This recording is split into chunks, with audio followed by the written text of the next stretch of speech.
Ici Maxime Blo, artisan hôtelier, et vous êtes sur Hospitality Insiders. Pouvoir un petit peu lâcher prise, s'amuser aussi, parce que ce qui est important pour un concours, c'est de s'amuser, de ne pas avoir trop de pression sur les épaules, et quand on est sur le moment présent, de pouvoir profiter. En fait, le conseil que je donnerais, ce serait d'apprendre à analyser et à comprendre cette génération, parce que comme tu l'as dit, c'est une génération qui est complexe. Moi, j'en fais partie pour le coup, je suis né en 2001. Il y a de plus en plus de personnes qui sont motivées par un projet qui leur tient à cœur. Et puis je trouve que c'est important justement d'échouer dans son parcours en quelque sorte. Ce sont les échecs qui forgent justement le parcours et la suite. C'est ce qui nous permet de rebondir.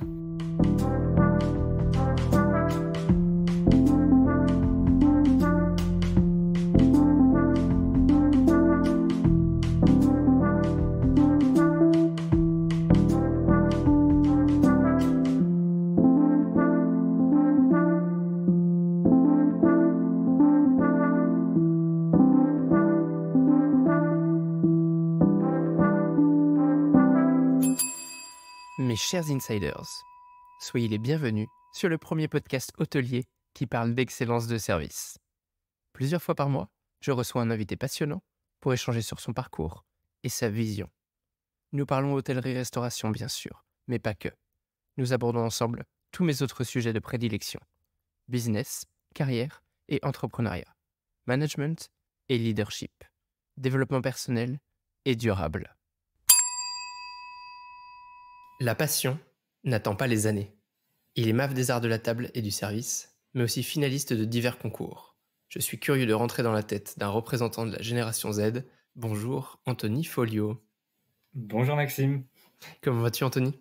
Ça va très bien, très content d'être là. Merci beaucoup de m'accueillir dans ce podcast. Écoute, ravi de t'avoir. Je l'ai un peu dit en introduction, je pense que tu es, et même de loin, l'invité le plus jeune que je reçois. D'abord, est-ce que tu peux nous dire d'où est-ce que tu nous parles ? Alors, je vous parle de chez moi, donc en Gironde, pas du tout ma région d'origine. À la base, je viens de la campagne angevine, donc dans le Maine-et-Loire. Mais maintenant, je me suis rapproché de la Gironde pour des raisons professionnelles, bien sûr. Ok, tu vas me raconter ça tout de suite, c'est bien. Du coup, on est voisins, on aurait quasiment pu enregistrer l'épisode en présentiel, mais c'était un petit peu plus compliqué à organiser. Je veux bien que tu m'en dises un petit peu plus sur ton parcours, les quelques années d'études que tu as pu effectuer, un petit peu les grandes lignes. Et puis après, on va parler d'un sujet qui nous passionne tous les deux, notamment la partie concours autour des arts de la table et du service. Tout à fait. Donc, pour commencer mon parcours, j'ai un parcours qui est plutôt atypique, puisque j'ai commencé par faire une filière générale, donc un lycée général justement à Angers, en faisant un baccalauréat scientifique, un bac S qui m'a plus ou moins plu. Mon année de terminale était un peu longue. En fait, au fil des années, je voyais que ça ne me passionnait pas, ça ne m'intéressait plus. Les sciences ne m'intéressaient pas. La matière qui me plaisait le plus dans ce bac, c'était presque la philosophie, donc c'était un peu contradictoire. Je vois. Mais, donc voilà, j'ai fait ce bac scientifique et puis je cherchais un peu ma voie professionnelle pendant mon année de terminale. J'ai fait quelques essais dans des universités d'Angers et j'ai ensuite décidé de rentrer en licence de psychologie à Angers, justement, à l'université. Donc j'ai fait un an de licence là-bas. Et en parallèle, en même temps, je travaillais en restauration rapide. Donc c'est là que la restauration a commencé pour moi, en quelque sorte. Donc c'était vraiment pour payer mon premier logement, ma vie étudiante. Donc, Ouais, c'est une bonne porte d'entrée pour les métiers de la voilà. restauration, très souvent. Tout à fait. Je ne m'attendais pas à autant aimer ça en plus. Vraiment un esprit d'équipe qui était très important en restauration rapide. Une notion de l'hygiène à laquelle je ne m'attendais pas du tout également. J'ai appris vraiment plein de choses très intéressantes. C'était très, très formateur. Donc voilà, j'avais ça à côté de la fac. Et justement, j'ai fait mon année de licence, ma première année de licence pendant l'année Covid. Oui. Donc j'ai commencé mon année en mars, évidemment, confinement. Donc la fin de l'année s'est terminée presque en mars. On a fait nos partiels en distance pour la plupart, donc c'était assez hors du commun pour cette première année. Et justement, j'avais de plus en plus d'heures à côté en restauration rapide. Donc j'avais presque que le travail en restauration rapide pour, pour cette partie, donc jusqu'à la fin de l'été, en fait, jusqu'en septembre. Et au moment de septembre, pour la rentrée de ma deuxième année de licence, j'avais pas du tout envie d'y retourner. Je savais que ça ne me motivait plus, que ça ne me Tu passionnait voulais pas plus. retourner à l'école? Ah, voilà, à Ouais. l'université. Donc j'ai fait une journée et à la fin de la journée, j'ai rappelé l'université pour la quitter, en fait. Mmh. Donc ça s'est fait très rapidement. Je savais que j'avais une amie qui avait fait, juste après la sortie du lycée, un CAP en 1 an en service, donc en restauration. Et je me suis dit, j'ai envie d'essayer, pourquoi pas. Donc je lâche tout ce que j'ai commencé, j'arrête. Je m'inscris dans cette école qui est la CCI du Maine-et-Loire, le centre Pierre Cantreau à Angers. Oui. Je m'inscris à cette école, je trouve rapidement un maître d'apprentissage et c'est ce que j'ai fait. Donc j'ai fait justement cette formation-là, le CAP en 1 an en service. J'étais en apprentissage dans une brasserie à Angers pour faire cette année de formation. OK, Et donc ouais. c'est là qu'a continué mon parcours dans la Tu peux, restauration. mettre à jour les je me sens vieux du coup, mais moi quand, je suis sorti d'école, c'était pourtant il y a pas si longtemps.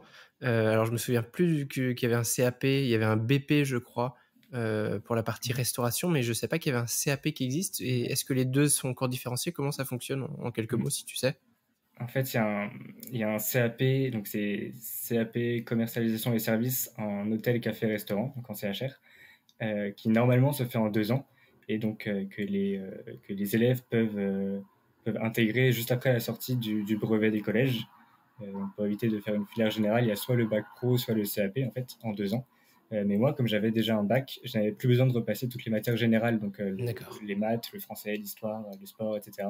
Donc j'avais que un CAP en 1 an, avec que des matières professionnelles pendant ce CAP. Donc c'est une des voies d'entrée vers le monde de la restauration si on veut faire des études.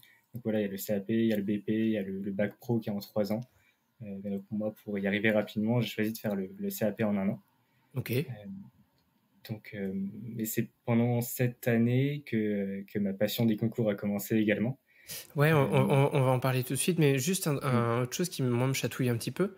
Quand tu allais avant ça faire ton bac, scientifique, Oui. déjà quand tu y allais, tu voulais faire un bac? Est-ce que tu t'es pas posé de questions parce que tout le monde faisait ça? Est-ce qu'on t'a proposé des voies professionnelles? Comment est-ce que ça s'est passé? Non, je pense que j'étais un peu perdu. Je savais pas ce que je voulais faire du tout. Et puis je trouve ça difficile de demander à un jeune de 15 ans, qu'est-ce que tu veux faire de ta vie plus Ouais, je te tard. confirme.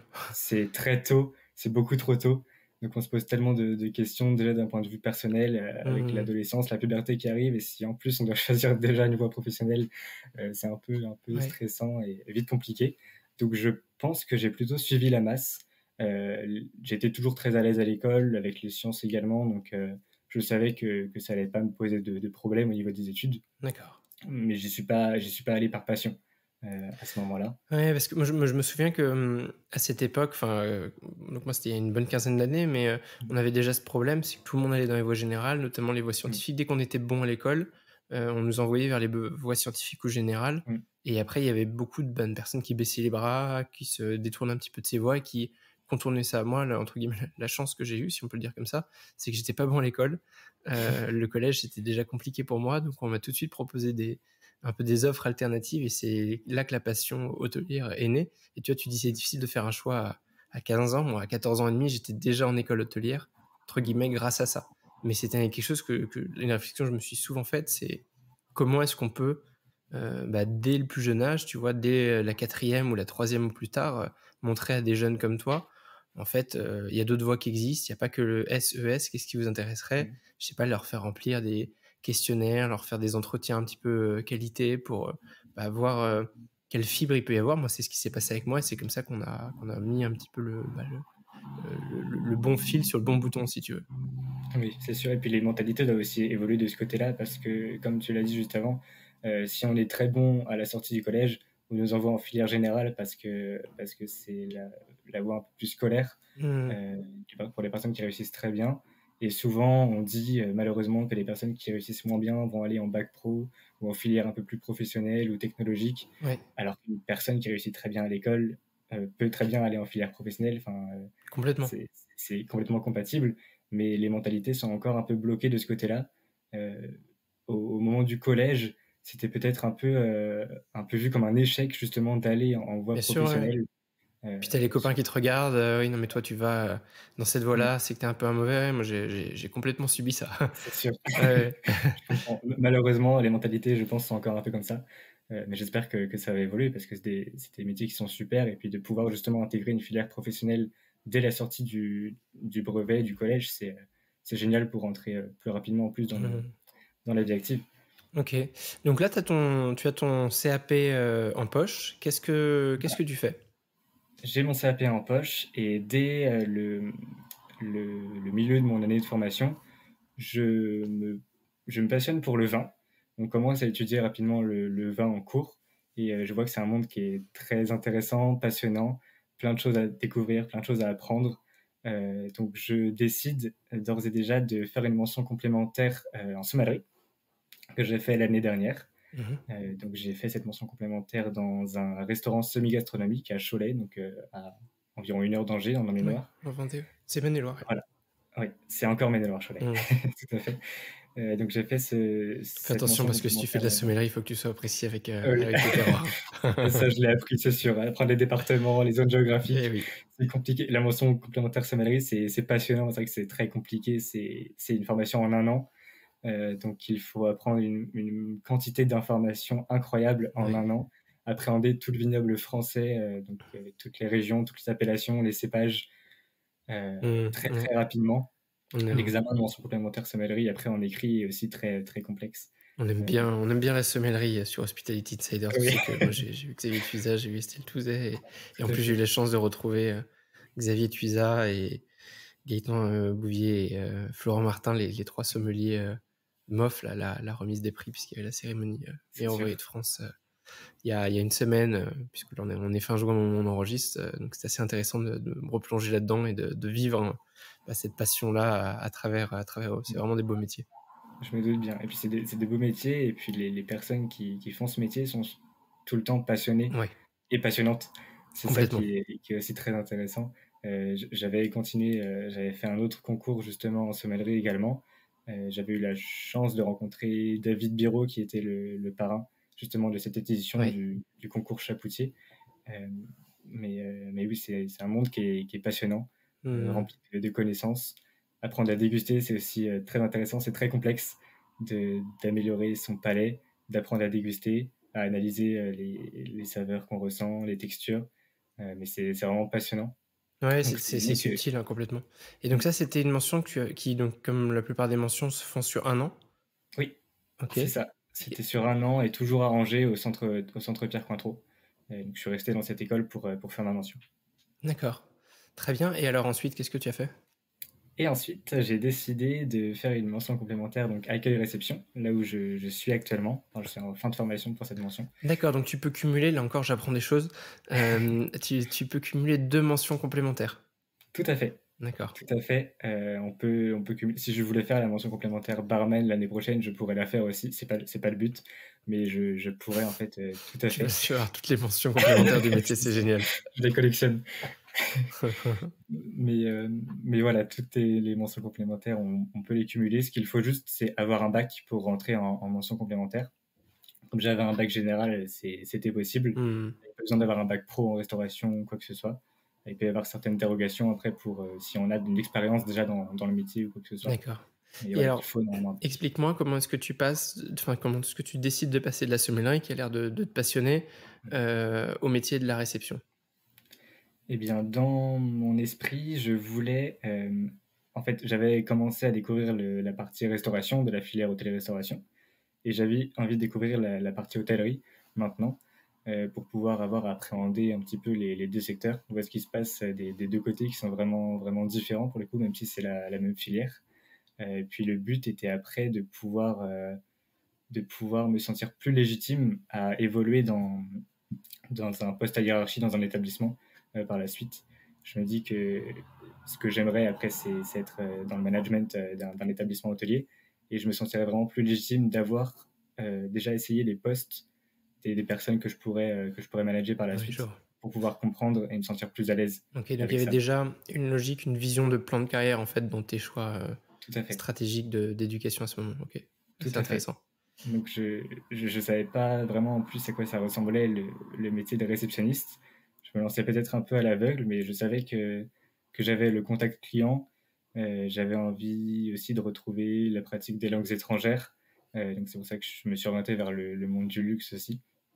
Enfin plein de choses qui ont fait que cette mention m'attirait. Mmh, Donc j'ai continué toujours à la faire au centre Pierre Cointreau à Angers, à la CCI du Maine-et-Loire. Et donc, décidément. voilà, tout à fait. Je suis abonné. Donc, c'est vraiment une très bonne école, de très bons formateurs. J'ai pris mes aises là-bas. Donc, je me sens On va vraiment. on va les demander comme sponsor parce que ça fait déjà 3 fois que tu les nommes, ils ont de la chance, tu leur fais de la pub pour la rentrée, mais C'est c'est sûr. très bien. Je suis C'est content sûr. Mais d'entendre, il la mérite. ouais, je la connais pas en plus cette formation, donc très, très content d'en Ouais, entendre parler. tout à fait. Et donc là, actuellement, tu es en train de terminer cette mention complémentaire, c'est ça? Avec un apprentissage en parallèle? Voilà, c'est ça. Donc, toutes les formations que j'ai faites étaient toujours en apprentissage. Et cet apprentissage-là, je le fais dans un hôtel 5 étoiles qui est l'hôtel de Pavie à Saint-Émilion. Oui, Donc, très un connu, hôtel, ouais, un hôtel notamment relais de pour château. son chef de cuisine. Et oui, Yannick Aleno, tout à fait. Tout à fait, depuis quelques années maintenant, c'est lui qui signe la carte de l'établissement.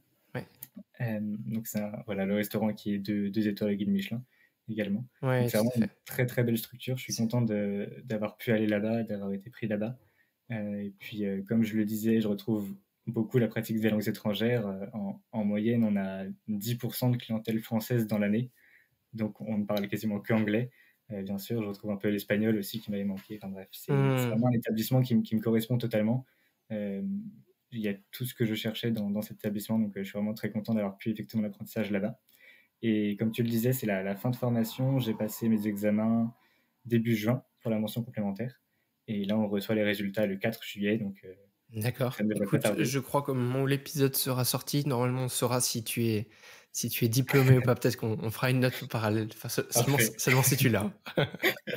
bien sûr. Et Je conduirai pas. et qu'est-ce que tu, prévois pour la rentrée alors du coup? Est-ce que tu continues des études? Est-ce que tu rentres à fond dans le monde professionnel? Tout à fait. Parce que 3 ans, ça ne suffit pas au Ouais, centre Pierre Cointreau à Angers. Donc j'enchaîne avec une quatrième année. Cette fois-ci pour une formation justement dans le management. C'est un titre professionnel assistant manager en loisirs, hôtellerie, restauration. d'accord. Alors Euh, là encore, j'apprends. Faut vraiment que je me mette à jour sur les dernières formations existantes. mais je crois que ça n'existe justement que dans cet établissement. Pardon. Très intéressant, Donc OK. c'est propre à là-bas. C'est toujours en apprentissage. Donc je le ferai dans un autre hôtel 5 étoiles, également en apprentissage à partir de mi-septembre. C'est une formation qui dure un an et de début novembre à fin octobre, donc avec un rythme un petit peu décalé également. Mais ça me permettra d'avoir des bases, des notions du management et de rentrer dans ce monde justement pour ma vie future. Donc ça Incroyable. durera Et un an. Voilà. et donc là, tu cherches encore une entreprise ou est-ce que tu continues, Non, toi? j'ai trouvé, Tu as c'est bon. déjà trouvé. Bon dommage, J'ai sinon on aurait trouvé. pu faire un peu de pub Pour après, pour aller pour après. après. Avec plaisir, Ah c'est, très, très intéressant. OK, c'est sûr. merci d'avoir partagé toutes ces mises à jour de de parcours scolaire pour les étudiants qui nous écoutent ou comme, les vieux professionnels comme moi qui veulent se mettre à jour. Je voudrais que, tu nous parles, un petit peu de la partie concours, qu'on rentre en détail là-dessus. Je le disais en présentation, hem, tu as commencé, par un concours et tu en as fait, quelques-uns. Si tu peux, au moins dans les grandes lignes, nous les différencier. Je sais qu'il y a eu le MAF art de la table. Alors ça tombe bien puisqu'on vient de parler du MOF. C'est quoi la différence? Et aussi peut-être la chronologie, tu avais commencé par quoi? Et quel est le dernier concours que tu as passé? Tout à fait. Donc pendant mon CAP, justement, je savais que j'allais faire de la sommellerie l'année d'après. Et j'entendais parler justement du concours du MAF, donc qui est le concours du meilleur apprenti de France. Oui, Euh, et je me suis dit, eh bien, j'ai envie de faire le MAF en sommellerie l'année prochaine. Donc je vais attendre. Pour l'instant, je me sens pas trop prêt à essayer de faire le MAF en service. Donc j'essaierai l'année prochaine. Mais au fil des semaines, je me suis dit pourquoi pas essayer maintenant en fait de commencer à faire le MAF dès cette année de formation. Donc c'était le concours du MAF art et service de la table que j'ai fait en 2021. Donc c'est un concours, il a 3 étapes, une étape départementale, régionale et nationale. Donc il y a la première étape départementale qui contient 7 épreuves au total. Donc il y a de la commercialisation, de l'ouverture de bouteilles de vin, préparation de cocktails, Donc reconnaissance de des gestes fromage. techniques. Voilà, tout à fait. C'est très technique. Il y a une présentation d'établissement à faire. Ici, c'était le Bristol qui sponsorisait justement cette édition du concours du MAF. C'était la première fois que c'était un palace qui sponsorisait justement Super. ce concours. Donc, c'était vraiment très intéressant. Et, et après, pour passer à l'étape régionale, il fallait avoir au moins une médaille d'argent au concours départemental. Donc, j'avais une médaille d'or à ce concours en départemental. Donc, je suis allé C'est qu'en fait, tu cumules des points et ça te permet d'avoir un certain niveau de médaille. Et Voilà, c'est c'est un ça. examen aussi, donc vous pouvez être plusieurs médaillés? Tout à fait. Là, D'accord. on était 4, il me semble, pour le concours départemental. Nous sommes 2 à avoir été sélectionnés pour aller au concours régional. Donc, il fallait avoir au moins 14 sur 20, il me semble, pour avoir la médaille d'argent et donc pour passer à l'étape d'après. À l'étape régionale, il fallait au moins avoir la médaille d'or pour pouvoir passer à l'étape nationale. Donc, c'était au moins 16 sur 20, il me semble, Mmh. pour l'étape régionale. Donc j'ai eu la médaille d'or justement à cette étape régionale et j'ai eu la chance d'être sélectionné pour aller représenter mon département, ma région à Paris au concours national. Et Donc après, le concours, donc ça, c'est un peu c'est très différent du MOF. Même les départements un peu s'affrontent, chacun représente sa région dans un concours qui devient national, c'est ça? tout à fait, c'est ça. Après, il peut y avoir bien évidemment plusieurs personnes de la même région. S'il y avait trois candidats dans le pays de la Loire au concours régional et que les trois ont une médaille d'or, eh bien les trois seront concours Mmh. national. Oui. Donc c'est Donc là tout à encore, fait c'est la possible. logique, je dis encore parce que j'en ai déjà parlé plusieurs fois, mais comme au MOF où c'est le principe d'un examen qui différencie un concours, Ouais, même si par abus de langage on l'appelle concours, où il peut y avoir plusieurs gagnants ou zéro en fait en fonction des points. voilà, Contrairement à un c'est ça. concours où généralement il y a un premier, un deuxième, un troisième. C'est ça. Là, il n'y a même pas de classement, on n'a pas accès à nos notes.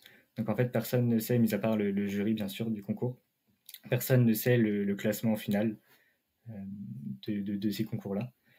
Et puis pour l'étape nationale, ce qu'il faut pour avoir le titre de lauréat du concours, c'est avoir, encore une fois, au moins la médaille d'or, donc avoir au moins 18 sur 20 sur l'ensemble des épreuves proposées.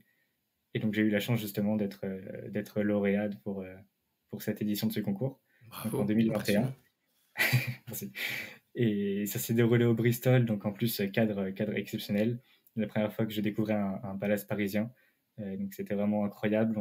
On a eu la chance aussi de découvrir le service d'intendance de l'Élysée la veille.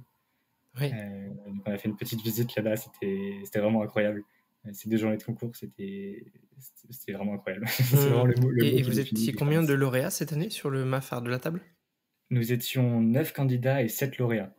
D'accord. Donc comme quoi, il peut y en avoir Il peut y en avoir plusieurs en effet, hein, beaucoup. beaucoup et Voilà, tout à fait. est-ce que, dans la difficulté, alors toute proportion gardée, c'est quelque chose qui prépare bien, un concours de MOF par exemple? Est-ce que c'est une bonne porte d'entrée pour quelqu'un qui aurait envie de se préparer à un jour passer, l'examen d'un des meilleurs ouvriers de France? Je pense, je pense tout à fait. Rien que dans la gestion du stress, d'avoir fait Oui, c'est la question que quelques j'allais te poser examens, justement. Comment voilà. est-ce qu'on se prépare à ça et comment est-ce qu'on gère un peu ces moments-là? C'est Ouais, toi, comment est-ce que tu l'as vécu? Outre le côté vraiment technique, mais plus le côté, préparation émotionnelle, comment ça s'est passé pour toi? préparation émotionnelle. Déjà, j'ai été très bien accompagné donc par mes formateurs, bien Oui, sûr, dans mon centre d'établissement, enfin dans mon centre de formation, pardon. Donc c'est vraiment une préparation qui est très intense. En plus, le concours du MAF, c'est long. Le concours départemental commence en février et le national est en octobre.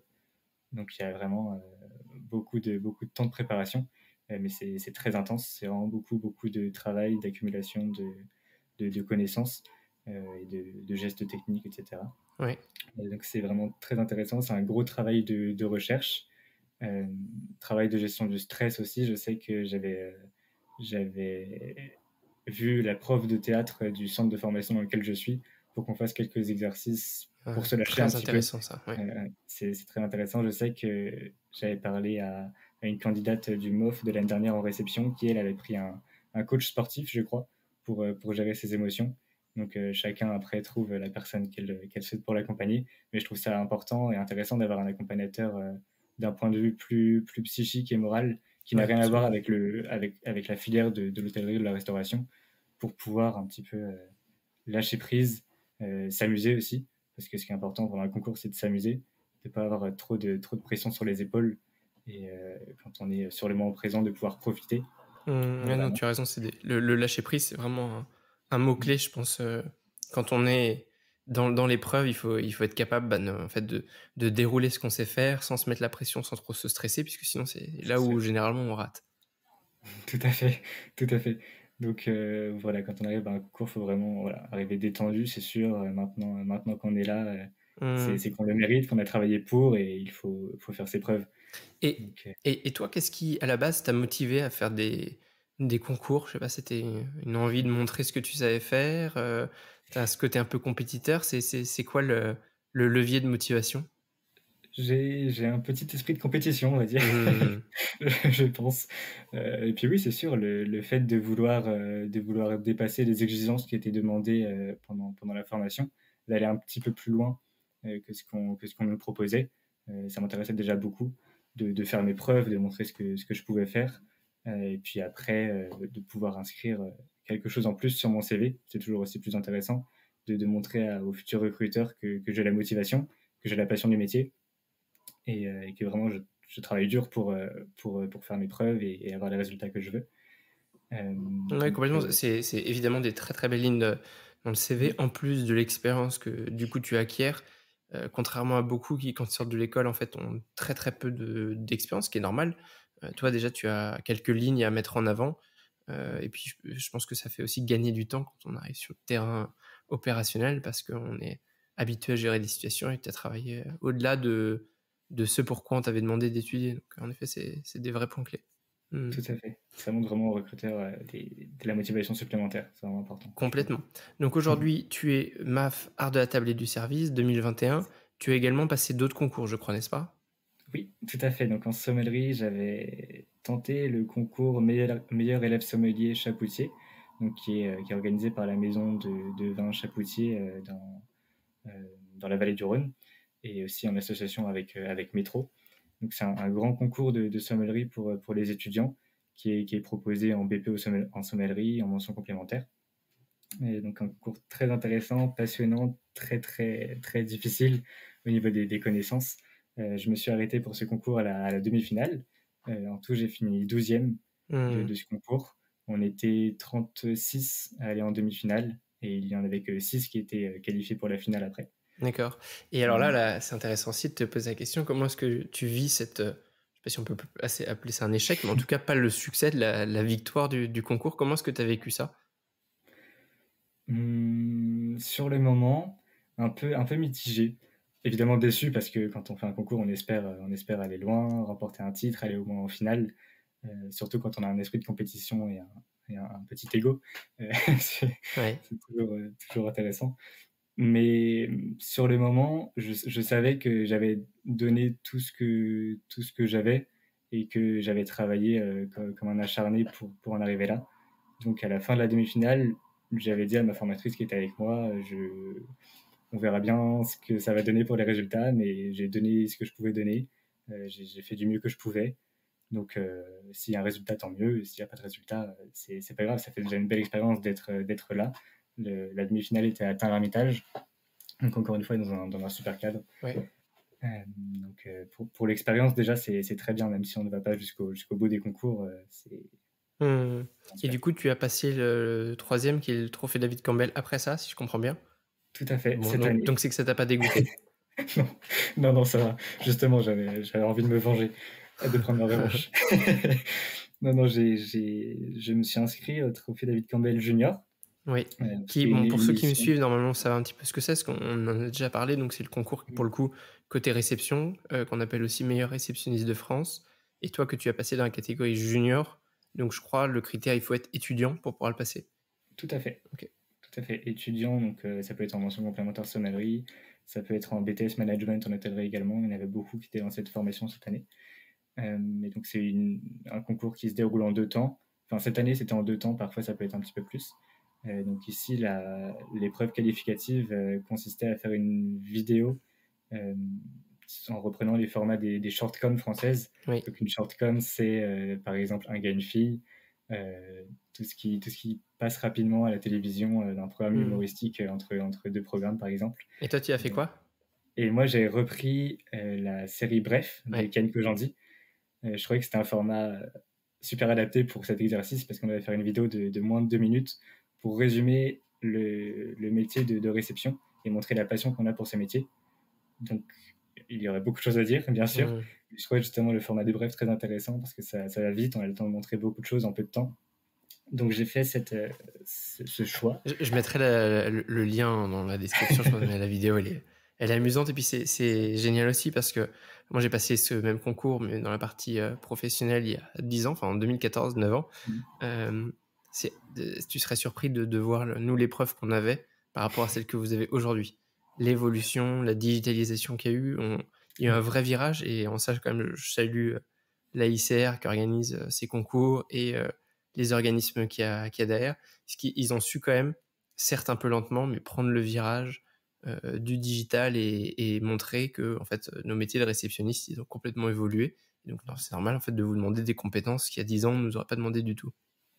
Tout à fait, tout à fait. Et rien que par rapport à l'année dernière, je crois que la vidéo qui a été demandée, c'était une présentation un petit peu simple, basique du métier de réceptionniste face caméra, juste en présentant comme ça avec un beau cadre derrière, bien évidemment. Mais je pense que cette année, ils en avaient peut-être un peu marre de voir des vidéos classiques comme ça. Ils voulaient rajouter un côté un peu plus amusant, je pense, et le fait de rajouter une touche comique à cette épreuve, justement, ça pouvait changer aussi. Bien sûr. C'était intéressant justement comme exercice. Quand j'ai reçu le sujet, je m'attendais pas du tout à ça, honnêtement. Je m'attendais pas à devoir faire du comique pour une épreuve de concours.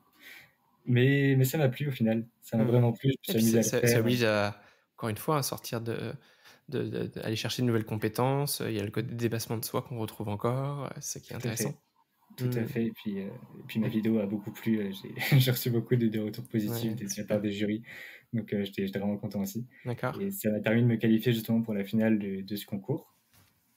Nous étions au total 8 finalistes dans ce concours, avec une épreuve sur le management. Donc on avait un exposé en fait de 10 minutes à faire, puis un échange avec le jury de 10 minutes sur le poste de manager front office. Et il y avait après une mise en situation, donc épreuve un peu plus classique pour le coup, mise en situation avec un client en langue étrangère, un client en anglais et un client en français. Donc voilà les deux épreuves. Ici, je n'ai pas fini sur le podium. Nous avions que les résultats du podium pour l'instant, donc je ne sais pas vraiment ma place. Mais bon, encore une fois, même s'il n'y a pas le résultat que j'attendais forcément, c'était vraiment une expérience incroyable. On a pu passer ces épreuves au Pullman Montparnasse à Paris. En plus, c'est des établissements sympas. Voilà, c'est sûr. Il a été bien refait, c'est un bel hôtel. Tout à fait. L'équipe de l'AICR était aussi incroyable. C'est ce que j'ai communiqué à mon formateur après. J'ai ressenti vraiment une grande bienveillance. C'était incroyable. On était très bien accompagnés du début jusqu'à la fin. On a pu échanger à la fin avec tous les jurys, avec tous les autres candidats. Donc on sent vraiment que l'AICR porte bien son nom. C'est vraiment amical, c'est familial. Pour ceux qui arriveraient aujourd'hui dans le podcast et qui n'ont pas écouté de précédent, notamment l'épisode avec Bruno Lanvins, donc c'est l'Amicale internationale des chefs de réception. C'est un peu notre association à nous dans les métiers de réception et qui organise la plupart des concours, d'ailleurs tous les concours autour de la réception, et qui mettent vraiment cette animation à Paris et partout ailleurs en France, puisqu'en fait il y a des comités régionaux qui se répartissent après le reste de la France. Génial. Et alors, est-ce qu'on a un prochain concours en ligne de mire? Il te reste quoi là? Il me reste quoi? Il m'en reste beaucoup. Non, les concours que je viserais après, ce serait, tu pourras en parler mieux que moi, mais le MOF réceptionniste, ce serait un rêve, honnêtement.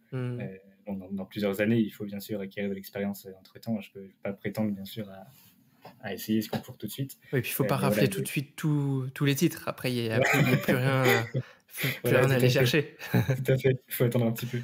Non, mais en effet, je pense que déjà, c'est un examen pour lequel il faut avoir plus de 23 ans pour pouvoir se présenter. Et ce qui est valorisé, c'est notamment les années d'expérience. Donc, je pense en effet que c'est bien là de faire quelques années de terrain et après de te présenter. Mais rassure-toi, je te suivrai d'ici là dans Avec dans ton plaisir. évolution. Donc peut-être qu'on fera un épisode dans quelques années, Anthony Folliot, candidat, meilleur ouvrier de France, J'aimerais beaucoup. réceptionniste. J'aimerais Ce serait beaucoup. une belle suite pour une prochaine saison. Tout à fait. Écoute Anthony, on a fait un bon tour des concours et de ton parcours. Si ça te va, moi j'aimerais te poser une question. Alors une question qu'on me pose souvent d'ailleurs. J'ai promis récemment que je me pencherai sur un article là-dessus. Moi, c'est un sujet qui m'intéresse beaucoup. Ça concerne ta génération, la Gen Z, comme on dit, qui, pour ma génération et surtout pour celle d'avant, demeure parfois un mystère, compliqué à gérer. Alors, je sais pas si elle est compliquée à gérer ou si c'est juste que l'écart est de plus en plus abyssal d'une génération à l'autre. En tout cas, moi, j'aimerais beaucoup avoir ton opinion. Euh, pour toi, d'un point de vue management, est-ce que tu aurais des conseils à donner aux managers X ou Y comme moi pour mieux travailler avec ta génération? Ça peut être appliqué à l'hôtellerie-restauration ou pas. Si tu as des conseils actionnables, on prend. En fait, le conseil que je donnerais, ce serait d'apprendre à analyser et à comprendre cette génération. Parce que, comme tu l'as dit, c'est une génération qui est complexe. Moi, j'en fais partie pour le coup. Je suis né en 2001, Mhm. donc j'ai fait partie de cette génération, mais je la trouve quand même complexe. C'est Euh, intéressant ça. Tout à fait. Mais c'est une génération avec plein de points intéressants. Une génération qui n'accepte plus forcément les règles strictes si elles n'ont pas lieu d'être. Euh, une génération qui dit beaucoup de oui mais, par exemple. Je sais que Mhm. je le faisais beaucoup à un moment. J'essaye d'arrêter de le faire parce que je comprends que ça puisse être agaçant. Euh, mais ça fait partie de cette génération et il faut apprendre à essayer de faire avec, malheureusement. C'est aussi une génération qui est souvent plus motivée par un projet que par un salaire, de D'accord. ce que j'ai pu voir en communiquant avec d'autres personnes de la génération Z. Toi, c'est quelque chose que tu ressens à titre Oui, personnel? mm, tout à fait. Moi, je cherche plus pour l'instant l'évolution que le salaire. Et puis en tant qu'apprenti, de toute façon, Oui. on sait qu'on C'est n'a pas la pas un salaire. motivation, le salaire. Voilà, tout à fait, tout à fait. Donc voilà, il y a de plus en plus de personnes qui sont motivées par un projet qui leur tient à cœur. Donc c'est aussi important pour pouvoir toucher cette génération. C'est une génération qui a besoin de reconnaissance également, de sentir qu'elle fait du bon travail. Euh, donc il faut savoir récompenser les efforts aussi. Donc évidemment, ce n'est pas le monde des bisounours, il faut faire preuve de fermeté quand il y a besoin, bien Bien sûr. sûr. Mais, mais cette génération a besoin de reconnaissance et de savoir quand le travail est bien fait. C'est important aussi. Mmh. C'est une génération qui a besoin Là de... où d'autres générations, moi j'ai souvent entendu, «Mais de toute façon, vous êtes payé pour faire ça. Donc il y a pas Mm, besoin de dire merci puisque c'est pour ce pour quoi on paye». D'ailleurs, moi j'ai été formé comme ça, hein. C'est quand on sortait d'école hôtelière ou mes stages, c'était exactement ça et en mm, effet, je ressens que dans ta génération, il y a vraiment ce besoin de reconnaissance exacerbé, de dire merci pour des choses qui pour d'autres paraissent évidentes. mm. C'est sûr, mais il y a vraiment besoin de le faire. C'est difficile en ce moment de fidéliser les collaborateurs. Donc si on veut essayer de garder les éléments qu'on a réussi à recruter, c'est important de leur montrer qu'ils font des efforts et qu'ils ne sont pas là pour rien. Donc ça fait partie du management aussi aujourd'hui, je pense, pour cette génération. Mmh. Il y a plein d'autres points aussi. C'est une génération qui a besoin de flexibilité. Je pense notamment aux horaires surtout. Cette génération n'accepte plus les tranches d'horaires que les autres générations pouvaient faire il y a 20 ans peut-être. Oui. Donc c'est des choses qui vont être amenées à changer, je pense, très rapidement. Euh, Faire des semaines de 60 heures en restauration, c'est c'est plus Mmh. acceptable Non, ça vend du rêve pour à beaucoup de personne, en personnes. effet. Voilà, c'est sûr, c'est sûr. Donc pour pouvoir recruter des personnes de la génération Z, il faut faire des efforts là-dessus aussi, je Mmh. pense. Donc de la souplesse, notamment dans les horaires, mais aussi dans le management, à Voilà. travers ce que tu dis. J'entends Mm. aussi beaucoup voilà, de bienveillance, d'écoute et de reconnaissance, peut-être plus accentuée que ce qu'on a pu faire, dans le passé en tout cas. Je pense. Un management peut-être un peu plus positif, si je pourrais dire, Ah, c'est plutôt que, intéressant ça. plutôt que Management d'appuyer positif, ouais. plutôt que d'appuyer sur les échecs, sur les erreurs qui sont commises par les équipes. Bien sûr, c'est important de relever les erreurs pour pouvoir s'améliorer, mais c'est aussi important de relever les choses qui sont bien faites Mmh. Et pour ne pas relever que le négatif. ouais, c'est vraiment un très, très bon point et qui est bon d'ailleurs, on donne des conseils spécifiques à la Gen Z parce que tu en fais partie, mais pour moi, ça s'applique à toute, génération et tout management. Il y a rien de tel que d'appuyer sur du positif et de capitaliser là-dessus, ce qui veut pas dire qu'on est, aveugle, au négatif et ces points-là, mais en effet, plutôt appuyer sur des choses que les personnes font bien aussi pour les mettre en avant, les mettre en valeur et les aider à prendre en confiance, ce qui est un point essentiel. C'est sûr, c'est sûr. Et puis Mmh, c'est comme ça que justement on va arriver à fidéliser les collaborateurs et de garder une équipe peut-être qui reste un petit peu plus longtemps. Surtout que là, les jeunes, enfin, les personnes de ma génération ont envie d'explorer le monde, de partir à l'étranger pour la plupart. Euh, donc c'est vrai que c'est difficile de garder des collaborateurs de ma génération peut-être oui. un peu plus longtemps. Est-ce que toi, tu te sens bien dans cette génération ou est-ce que tu as l'impression d'être complètement en décalage? Parce que quand on voit ton profil, quand on t'écoute parler, enfin, c'est la majorité des gens de ton âge font pas autant de concours, sont pas autant, investis dans ces métiers-là. Est-ce que toi, pour autant, tu te sens complètement à l'aise dans cette génération ou est-ce que vraiment, tu les regardes en disant: «Bon, j'en fais partie, mais pas vraiment»? Je suis un peu mitigé à ce propos, je pense. S'il Mmh, existait une génération entre la Y et la Z, je pense que je serais en plein dedans. d'accord. Euh, Ah, c'est drôle. parce que je me retrouve dans certains points de la génération Z, mais parfois je me sens complètement en décalage.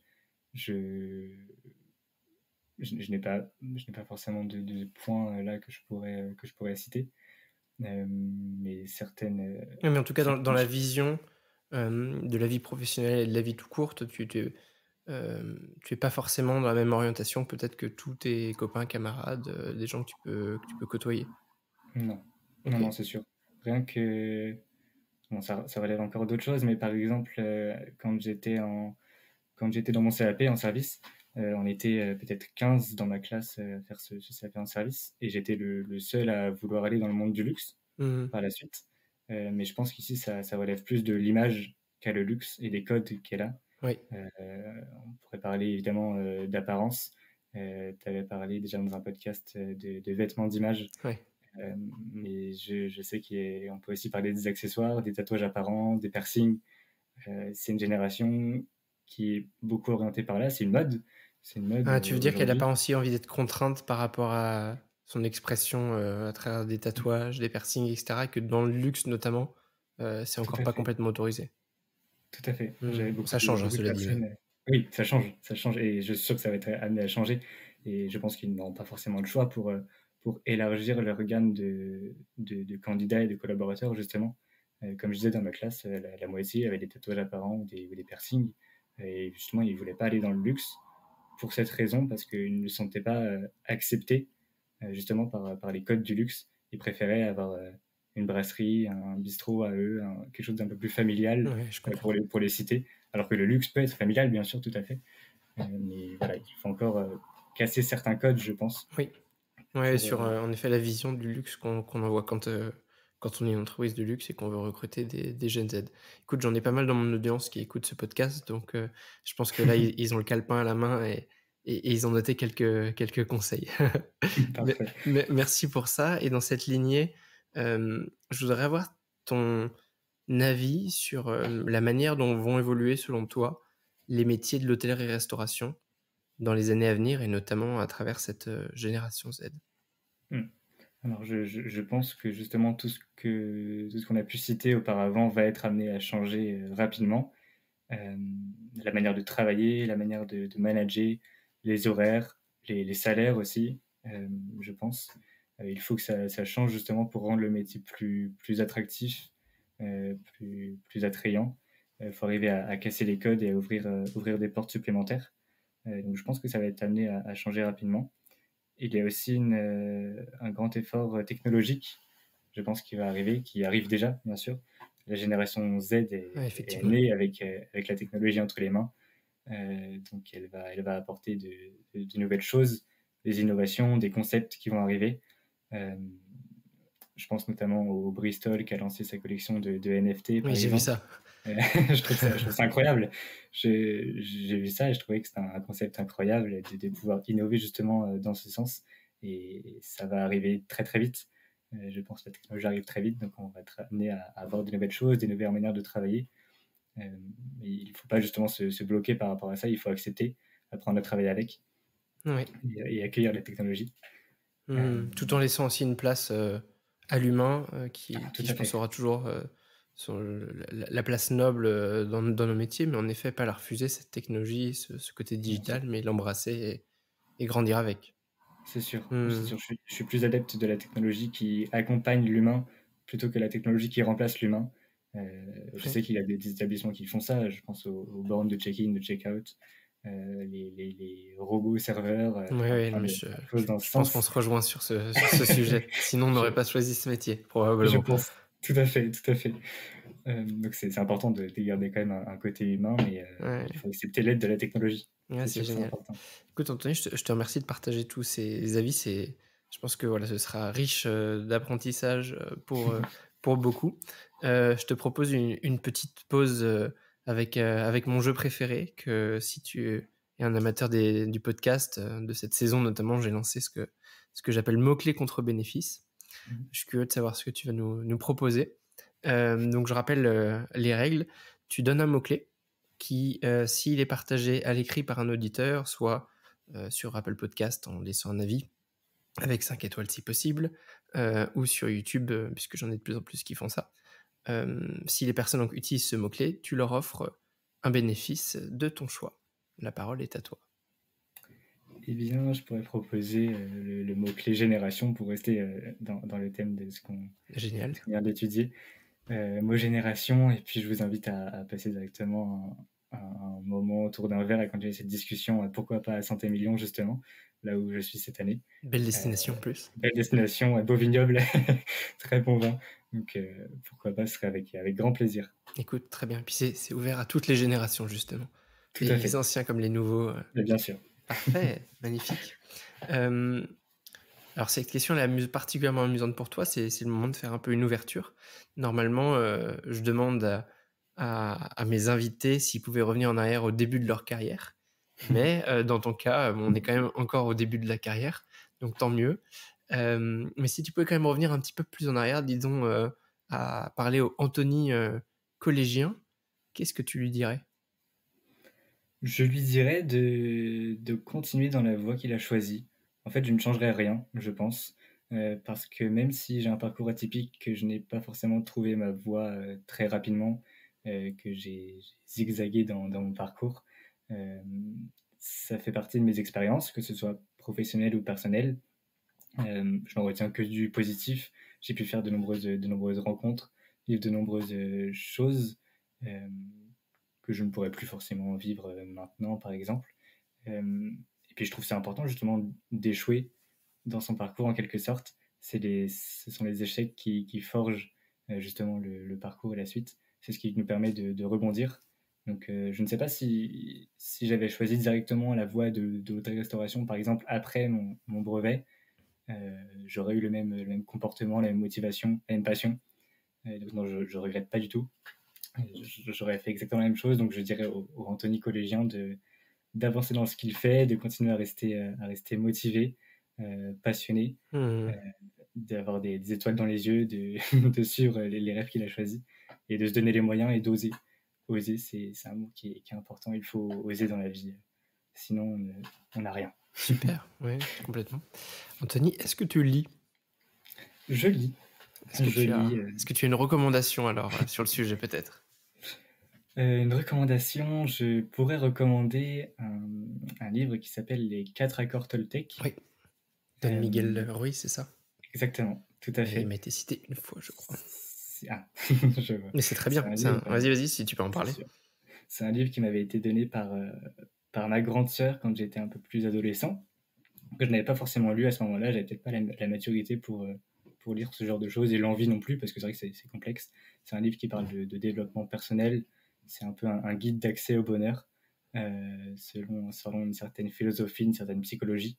Mais je trouve ça important justement dans un monde où on vit un petit peu à 200 à l'heure, de se recentrer sur des valeurs universelles, sur des valeurs morales qui sont importantes et basiques pourtant. Donc je trouve que c'est un très bon livre, à ce sens et puis ça fait du bien de se recentrer sur soi et de pouvoir l'adapter justement après au monde professionnel aussi. Mmh, absolument. Est-ce que tu as une citation favorite? J'ai une citation favorite et ça va faire rappel un petit peu au concours du trophée David Campbell Jr., puisqu'on avait travaillé sur cette citation pour l'épreuve sur le management, qui est une citation de Julia de Funès, qui est une philosophe et conférencière française. Oui. Donc la citation est le management est une promotion en France, or c'est une compétence. Ça dit beaucoup de choses, ça m'a beaucoup inspiré justement pour cette épreuve. Et puis ça m'a permis d'analyser justement les compétences, les qualités qu'a besoin d'avoir un bon manager front office. Puisque c'est vrai qu'aujourd'hui, quelqu'un qui est excellent réceptionniste, par exemple, on peut le promouvoir en premier de réception, chef de réception, etc. Mais quelqu'un qui est un excellent technicien n'aura pas forcément toutes les capacités pour être un excellent manager. C'est vraiment deux postes très différents. Ouais, tu as raison. C'est vraiment important de retenir ce genre de très bonne citation et très bonne auteure, puisqu'elle écrit aussi Juliette Funès et pas mal d'articles, notamment sur le management. C'est une personne qui est passionnante. Il y a un très très bon podcast aussi, Atelier Philo, justement. Tout à fait. Intéressant. Absolument. Écoute, je mettrai ces références-là parce qu'elles sont intéressantes pour ceux qui aiment ce sujet. Est-ce qu'il y a quelqu'un en particulier que tu aimerais voir invité sur Hospitality Insiders ? Tout à fait, ça fera encore rappel au concours du MAF, justement, quand on a visité les services d'intendance de l'Élysée, donc avec toute l'argenterie du palais de l'Élysée. Nous avons rencontré Stéphane Guénaud, qui est l'argentier au service de l'intendance de l'Élysée, qui nous a présenté justement tout le matériel qu'il y avait là-bas. C'est quelqu'un de passionné et de passionnant, qui est très, très à l'aise justement avec les personnes de ma génération, qui soutient beaucoup la jeunesse, qui repartage beaucoup de choses sur ses réseaux sociaux, qui aide beaucoup. Et je pense qu'il aurait beaucoup de choses à raconter. Et puis c'est vrai que c'est une partie du service qu'on connaît peut-être un petit peu moins. Pour le coup, c'est un peu plus particulier. Mais je pense que ça pourrait être intéressant. C'est une recommandation pertinente. En effet, je me le note. Et puis écoute, si tu as son contact, je prends pour continuer la conversation avec lui avec grand plaisir. Parfait. Quelqu'un qui aimerait continuer d'échanger avec toi ou justement aller boire ce verre à Saint-Émilion, quel est le meilleur moyen pour te contacter ? Le meilleur moyen, ce serait LinkedIn, tout simplement. Anthony Folio sur LinkedIn. Vous me trouverez facilement. Et puis, ce serait avec grand plaisir que je continuerai cette discussion avec vous, justement. Parfait. Écoute, comme d'habitude, je mettrai toutes ces références. Et enfin, Anthony, si tu avais un dernier message à faire passer à nos insiders, quel serait-il ? J'aurais d'abord un message à passer aux insiders de ma génération, s'il y en a, pour apporter un message de solidarité et pour encourager justement cette génération à continuer ses efforts. On fait un excellent métier, un beau métier.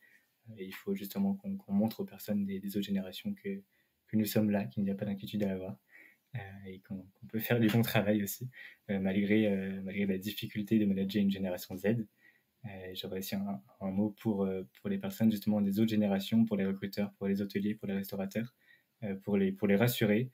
J'ai rencontré plein de personnes dans mon petit début de parcours, plein de personnes de mon âge qui sont passionnées, qui ont des étoiles plein les yeux, qui ont des grands rêves pour l'avenir. Donc je suis sûr qu'il y a des personnes pour reprendre le flambeau, donc il ne faut pas s'inquiéter par rapport à ça.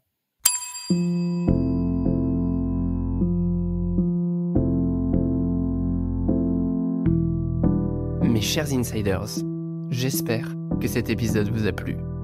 Sachez que je publie de nombreux contenus sous différentes formes. Alors pour ne rien rater, abonnez-vous à la newsletter et rejoignez la communauté des insiders. Je m'appelle Maxime Blo et je vous dis à bientôt.